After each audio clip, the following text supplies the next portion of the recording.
Okay, hopefully this isn't in the same spot because it fell off the pillow. I have this whole, like I said, this whole structure is kind of going crazy. I was getting a little bit into it. But anyways, so I have this specific vision. Literally, I'm walking up the steps at my college.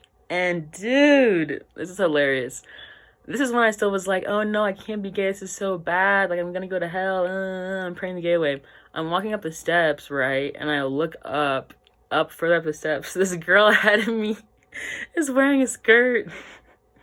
And I can see up her skirt. And I was like, oh my gosh. And literally, I literally felt so bad internally. I was like, oh my gosh, I'm sinning so badly right now. Like, I can't believe it. Like, God, like, please help me get through this temptation and this struggle of being attracted to girls and whatever. Because even in high school, we would talk about, like, whatever, like, being gay and stuff like that in our, like, what was that fucking class called? Because, I went to Christian school, so we had Bible class every day, and we had chapel twice a week. So whatever, in fucking class, it was like a upperclassman seminar, Christian worldviews, boom.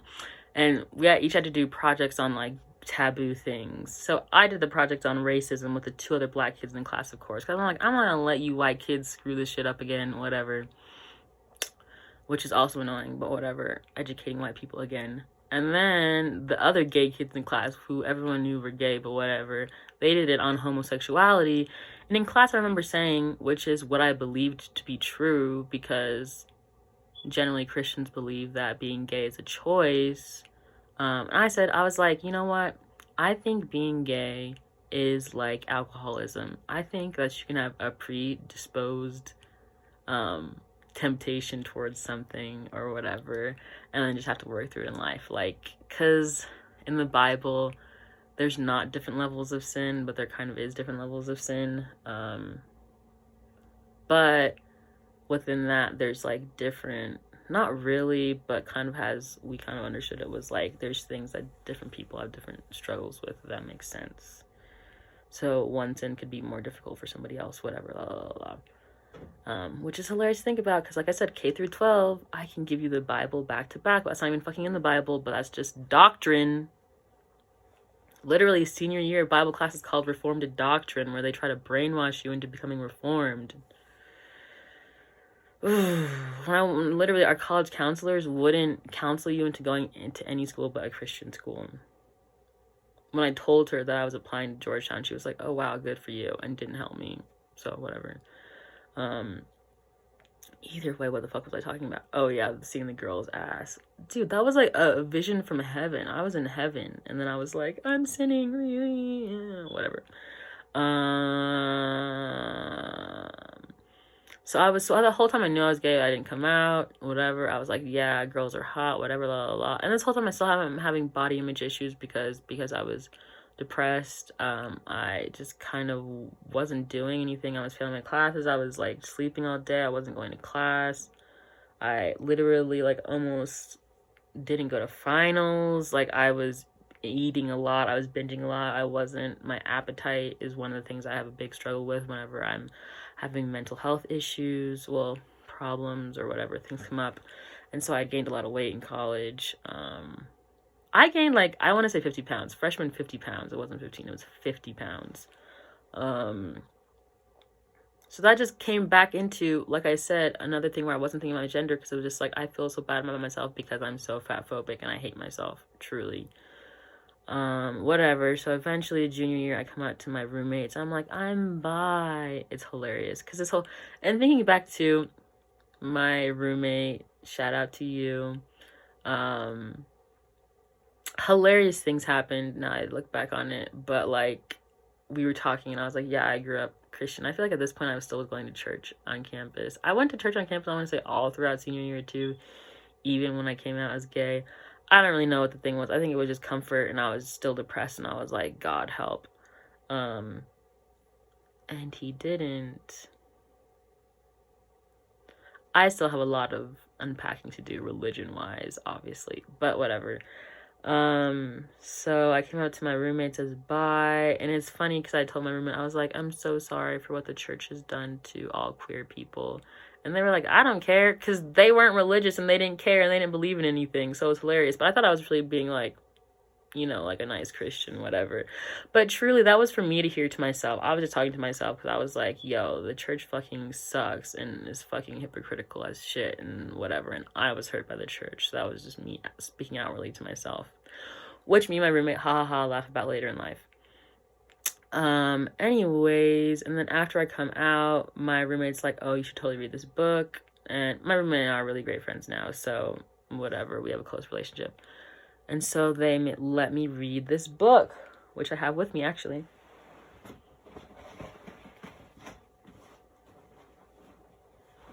And this book is my holy grail. This is now my own copy, which I will be annotating. It is The Argonauts by Maggie Nelson. Bomb. Amazing. This is my first time reading nonfiction essay prose, I want to say. Or nonfiction essay type writing. But basically, Maggie Nelson is the partner of someone that transitions, and Maggie Nelson is talking about her own personal internal struggle with being viewed socially as a lesbian to now being viewed as a straight couple, even though they're a queer couple. And dude, reading this was like insanely crazy. But still, even though my fucking roommate planted this seed and seeing this trans representation, and still me being in fucking high school and in college watching Cella Man on YouTube and like seeing all this shit and whatever, I really just didn't think about transness as an option. That's really what it was for me. I didn't think it was an option. I just thought that all of this pain and anguish and defeat and just like never any self-love truly, and just like all this depression and whatever, like I just was never gonna get over it. And I just didn't think that was an option for me, because I didn't think about it honestly as something that could be for me. It was just like another thing. But also at the same time I realized, I was like, I didn't really think about it at all. I kind of was just like, that's something that other people are doing. Like when I saw Cella, like it, for me it was like Cella never transitioned. Cella not, okay, this is gonna sound weird for me to say that Cella was always a guy, because Cella was always a guy, but like in my head I never put an emphasis on the transition part. It was just like, oh, this is when Cella was younger and he looked a certain way, which is true, but to me it was like, I don't know how to explain that part, but to me it was like Cella never transitioned. I never thought of him as a trans person, or I never thought of other trans people I had seen as having a transition. It was just like they came out of the womb that way. Does that make sense? Either way, so this book was life-changing and wonderful and everything, and I'm gonna give it a reread again soon. Amazing. Please, everyone, go get this book. It's so good. It's so crazy good. So whatever, I come out as bi. They gave me the book. I read it. I'm like, yeah, gay people are great. And then someone else comes to campus. This is why I probably was still in, maybe while I was still in church or not, but I don't know if you guys have seen that movie, but the one with Lucas Hedges and Nicole Kidman. I'm forgetting what it's called, but it's about the gay son who was sent to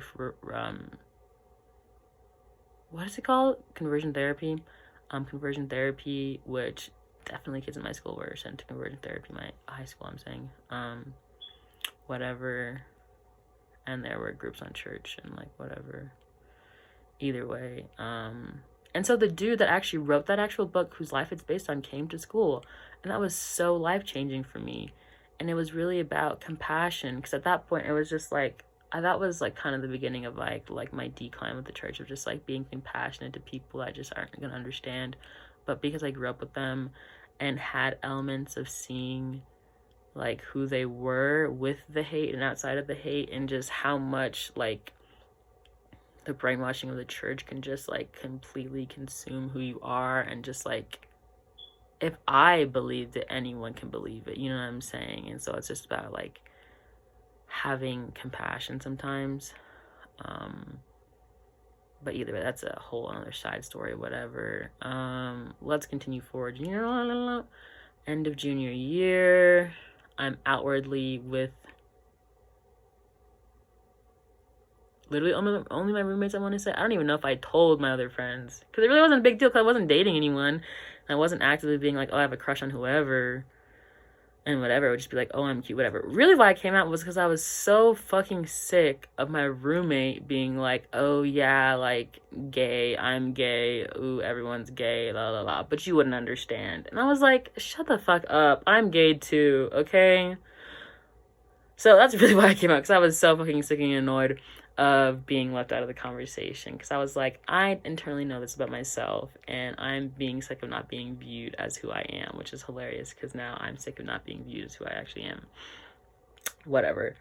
And then at the end of junior year, I'm finally feeling better, because I'm finally breaking out of my shell a little bit and making more friends and being more social, because since I was growing up in such a traditional, strict household where, like, I kind of just didn't have any high school experiences. Like, I didn't drink before I went to college. Like I said, like, I didn't kiss anyone before I went to college. Like, it all just was kind of just, like, for me, a lot of my anxiety and fear with socializing with other people was that I was going to be found out as, like, a lame-o that had, like, no experience with anything. And that just kind of, like, paralyzed me, like, socially paralyzed me.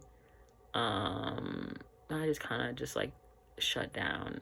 And I kind of do have, like, bouts of social anxiety. Generally, my depression's pretty bad. But, yeah. And even the friends that I did make, it was frustrating because, like, I knew I still wasn't coming forward as myself. And I didn't know what myself actually was. I mean, side note, I go back to high school. This whole thing's going to be scattered because this is literally how I think.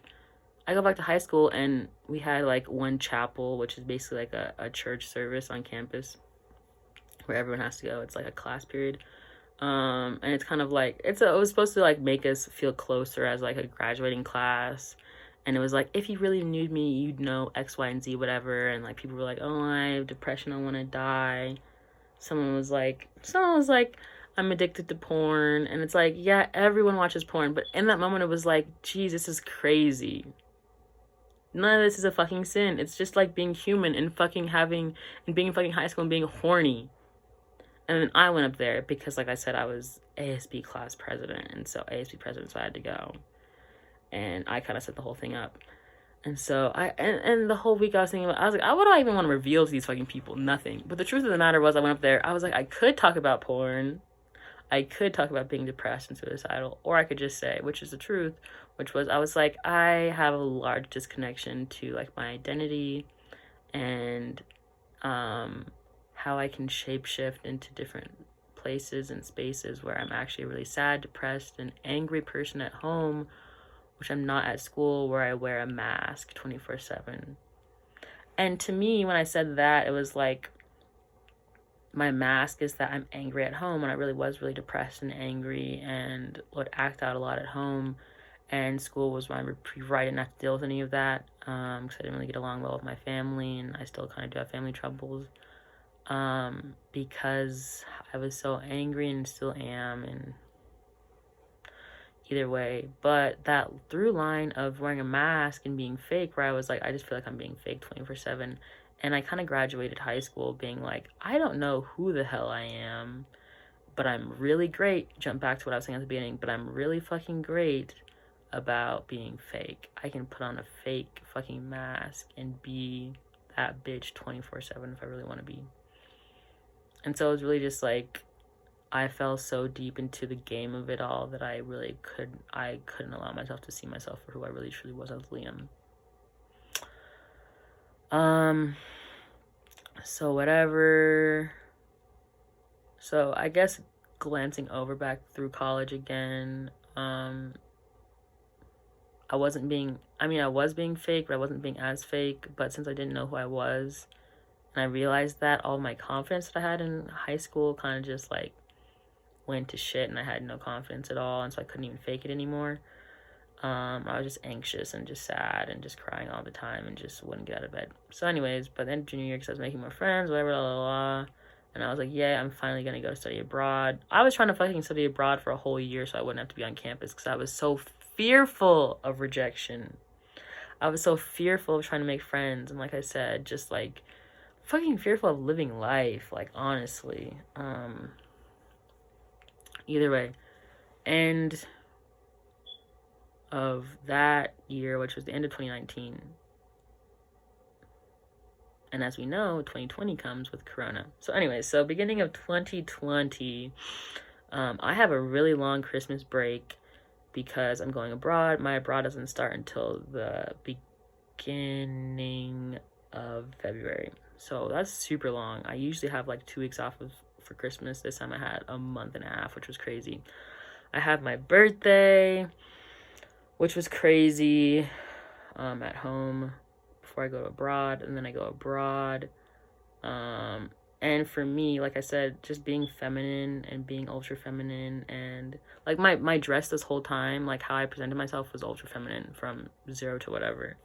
Well, it wasn't like I would be super comfortable like wearing like not, but like for me, when I would get dressed up, I would wear a bunch of makeup and I would feel good about myself because like I did makeup well, and I was like, yeah, dang, I look good when I wear makeup and like whatever. Whatever. So what I'm saying is that comfort in being feminine and like not having to expose or express myself truly. So I cut my hair in college. Actually, that's the whole big thing. So I cut my hair after the first semester of college, because I just didn't want to deal with it anymore, and I didn't want to have to get up and do another activity because I had no energy to do anything. And I always wanted to fucking do it, so I did it, and I cut my hair.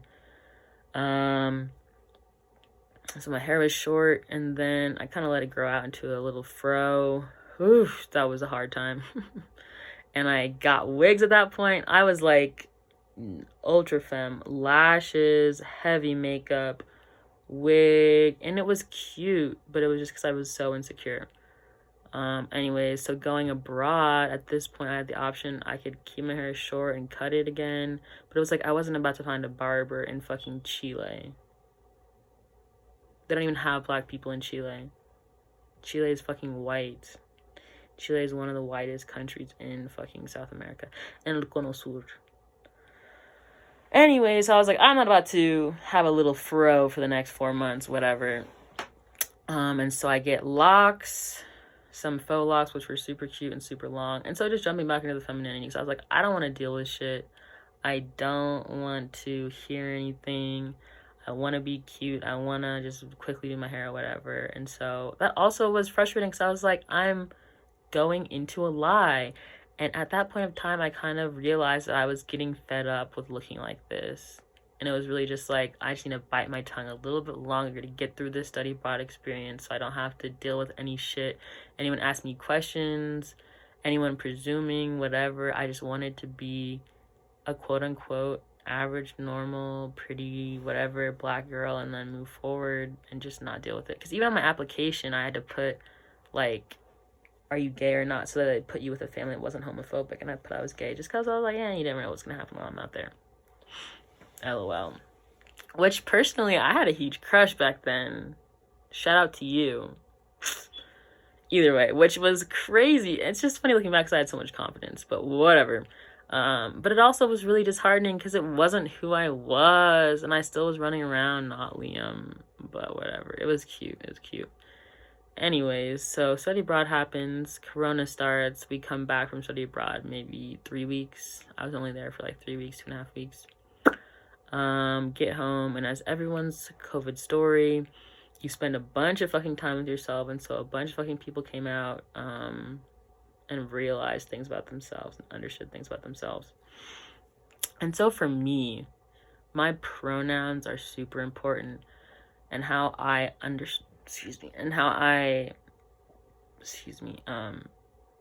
talk about myself and how other people talk about me is super important. My word choice is super important about how I speak myself into existence, right? Because for me, my final realizations for myself were I don't even fucking remember what it was, but I saw the term boyfriend somewhere, and I was sitting in my room and I was like, I want to be someone's boyfriend. At this point, at the end of 2019, by the time I finished junior year of college, I knew I wasn't into guys. For many reasons, I finally was just like, give it a rest. But I was sitting in my room during quarantine because I had moved back home. I I had the option to go back to school, but it was like, I'm not about to go back to school. I'll just do online classes, which was terrible. But it was nice being home because there was sunlight. Either way. But the whole thing was, for some reason, somehow, some way, I saw the word boyfriend. And it's not like I hadn't seen the word boyfriend before in my life, obviously. But I saw the word boyfriend and something switched in me. And I was like, I was like, me, that's me. I want to be that. Like, I am someone's boyfriend and I'll be fulfilled when I am someone's boyfriend. Which was crazy. And literally just inside, I was just like, so much joy jumped out immediately. And so much, like, I guess as we love to use the term euphoria, gender euphoria, just like, I was like, yo, it was the first thread. And then I kept pulling the thread and I kept pulling the thread and I kept pulling the thread and I kept pulling the thread. Like, where's this gonna lead me? Like, why am I so enticed and enjoy when I say that I am someone's boyfriend or someone views me as their boyfriend? Or if someone says, oh, that's my boyfriend. Oh, that's him. Oh, whatever. So for me, like, that's so crazy. So it's really, something about words and word choice and speaking myself and whatever into existence, that's really important to me. That's kind of how it all really, my first understanding of myself kind of came about in that sense. And then from there, it's just like a hopscotch of a lot of things happening, truly. I was really doing my art heavy at this point in time. Maybe I'll put up a picture here of my art. And at that point, I was still believing in God because I was back at home. And I was still depressed. And I thought that my depression was because I was sinning so badly. And I was still in love with girls so much. And I was really doing so much Googling. And I was like, how can I not go to hell and be gay? It was just like, oh, be gay, but like, don't actually have sex with women. Just don't do it. You can be attracted, but just don't do it. Just don't think about it. Just don't whatever. And that's just like kind of impossible. You can't just not think about it. Like, you don't have control of your brain like that. Either way, so I made this really depressing. It's not even depressing. It's great. I love it. It's awesome. Art piece, and one of the pieces for me, this motif that I worked with for a while was like a severed woman's body with the lower half and the upper half disconnected. So I was like, wow, my life would be so much better if I could disconnect my heart from my fucking pussy. And I guess like having my head and my heart be away from like what I was attracted to sexually would make my life so much better. And so I played with that motif a lot in my art at that point in time. And so I finished this piece, and it kind of was brought up a lot because for my birthday, I set up my own art gallery, and I had my friends over, my family over, to be like, yo, I saw this art that I've been working on for the past few years at school. I want to show it. That was insanely anxiety inducing, and I was kind of whatever. So I did that, and then while I was home, I kept making more art and whatever. And my mom was like, yo, what is this one about? It seems like you really like it, and you're really proud of it, and it's really good. And I was like, yo, it is, thanks. And I kind of paused, and I was like, oh, fine, let me just tell her. And I was like, I like girls and guys. But I knew I only really liked girls. So I was like, let's just give her guys so she feels hopeful for the future that I might marry a guy or something or have kids or whatever.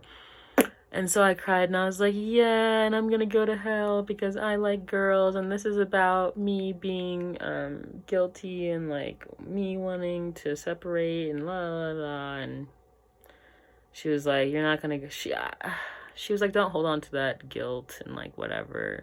But it's crazy because a lot of things from your childhood will stay with you. And one time my mother said, I was like, what's the hardest thing that you thought about when you were thinking about having kids? What was the hardest thing that you were scared about? And she was like, I was scared that one of you guys were going to turn out gay, because then I wouldn't know what to do with you. Me in my head as a young child being like, I'm gay. And so I brought that up at a later date, you know, because I wanted to make her feel guilty and be immature and whatever. But whatever. So at that point, I told her, I basically was like, yeah, I had this little crush, study abroad, whatever, la la la. And then things keep moving forward. But even though internally I was like, why do I fucking love the thought of being someone's boyfriend and being called a dude and whatever and blah blah blah. And so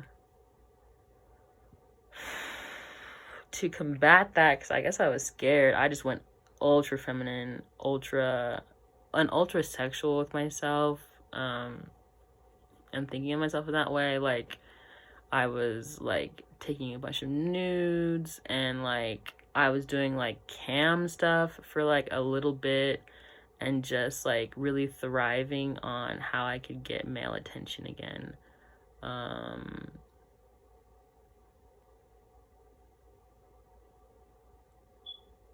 And then, and then also because I was home, I just started smoking weed for the first time, actually.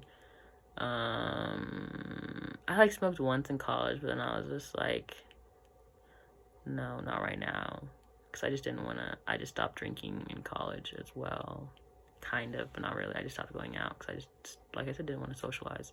But I started smoking heavy during quarantine, which was terrible time to do that.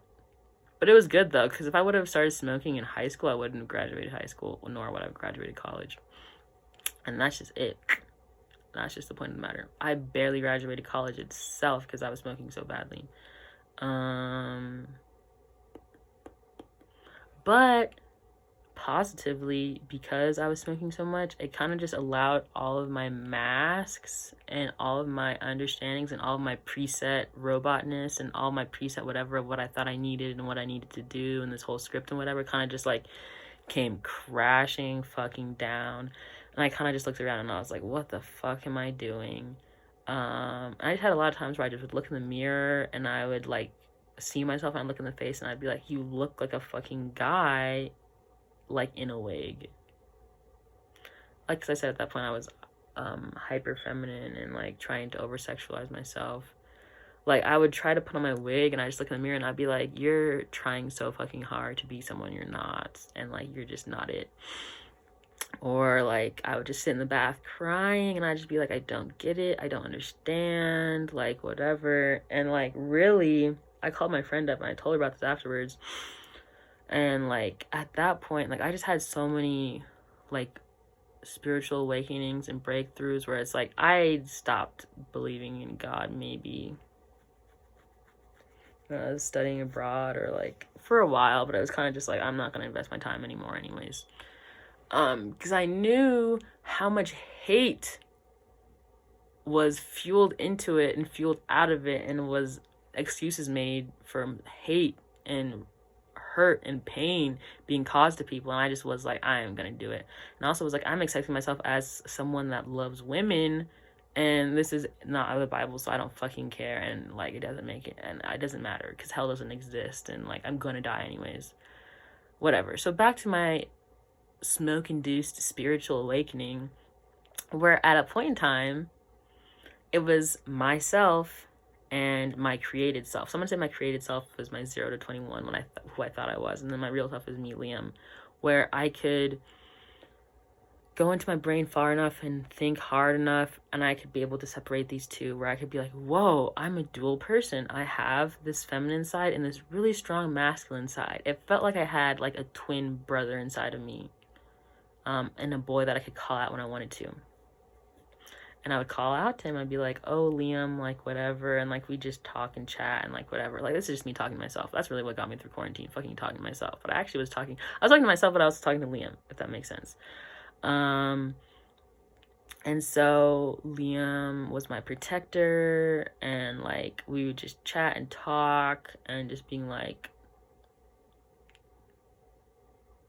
also additionally, it was kind of like a test round, honestly, for me, where I could just like talk to myself about everything, if that makes sense, where I was like, yo, you want to be someone's boyfriend so fucking badly, but why don't you just like let Liam be your boyfriend for right now? And that would be me simultaneously loving myself and the girl that never got the fucking boyfriend that she wanted, and me, my actual self, being the boyfriend that I always wanted to be for someone.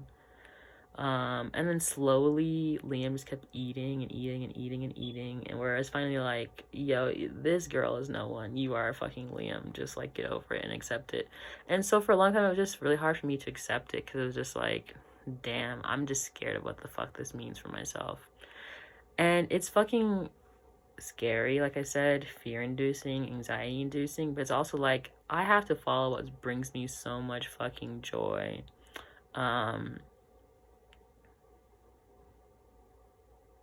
One part that I forgot, but what else was a big part of this as well, was